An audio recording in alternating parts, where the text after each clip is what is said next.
In South Hadley, a breaking and entering incident led to an arrest yesterday. Around noon, an off-duty officer noticed a man known to officers riding his bike in the Woodlawn area neighborhood where he was recently evicted from. Officers say he had no reason to be in the area and then went to check the man's former residence.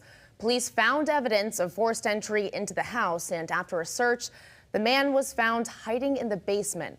He's facing trespassing and resisting arrest charges.